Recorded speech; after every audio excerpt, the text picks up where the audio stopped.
جادو اثر کرتا ہے اور جادو کا علاج کیا ہے؟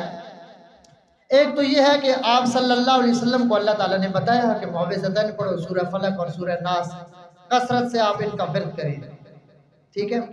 اور دوسرا، جیسے ہی بندہ اٹھتا ہے نماز کے بعد صبح، اگر صبح نماز کے بعد آپ بسم اللہ پڑھیں، درود پاک پڑھیں جو نماز میں پڑھتے ہیں، الحمد شریف پڑھیں پوری سورہ فاتحہ، اور الحمد شریف پڑھنے کے بعد آپ آیت الکرسی ایک دفعہ پڑھ لیں، آپ سورہ بقرہ کی آخری 2 آیات آمن الرسول سے لے کر آخر تک، اور آپ سورہ مومنون کی آخری آیات افحسبتم سے آخر تک، اور پھر آپ آخری 4 کل ایک ایک دفعہ پڑھ لیں، اول آخر درود شریف۔ دنیا کا کوئی جادوگر ایڑی چوٹی کا زور لگا رہے جادو آپ کے اوپر اثر نہیں کرے گا اگر آپ ایک ایک دفعہ پڑھ لیتے ہیں صبح شام۔ اگر آپ مفسرین نے لکھا، محدثین نے، فقہا نے، اگر کوئی بندہ صبح شام 3 دفعہ یہ اعمال کر لیتا ہے، پھر سن لے ایک دفعہ، بسم اللہ، درود شریف،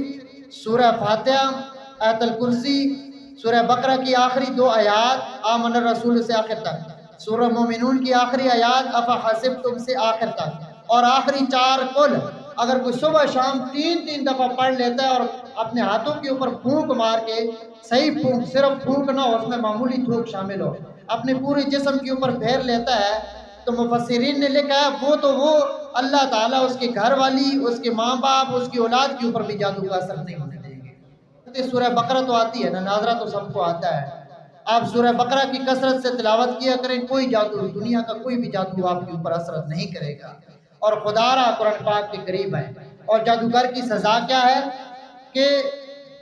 امام ابو حنیفہ رحمہ اللہ فرماتے ہیں اسے قتل کیا جائے گا۔ یہ نہ ہو کہ آپ خود کسی کو قتل کر لیں، کل آپ کے سر پڑ جائے۔ مولوی صاحب نے کہا تھا جادوگر کو قتل کیا جائے گا، آپ قانونی طریقے سے اس کے ساتھ نمٹیں۔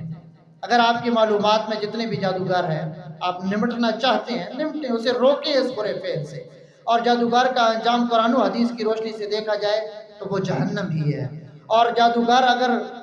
جادو کرتا ہے، غیر اللہ کی امداد طلب کرتا ہے، پھر اس کے ذریعے جادو کرتا ہے، تو وہ دائرہ اسلام سے خارج رہے، اس کا اسلام کے ساتھ کوئی تعلق نہیں ہے۔ اگر وہ معمولی جادو کرتا ہے کوئی شعبدہ بازیاں کر کے کسی طریقے سے، تو پھر وہ فاسق ہے، گناہگار ہے، کبیرہ گناہ کا مرتکب ہے، اسے اس سے توبہ کرنی چاہیے۔ اللہ تعالیٰ عمل کی توفیق نصیب فرمائے۔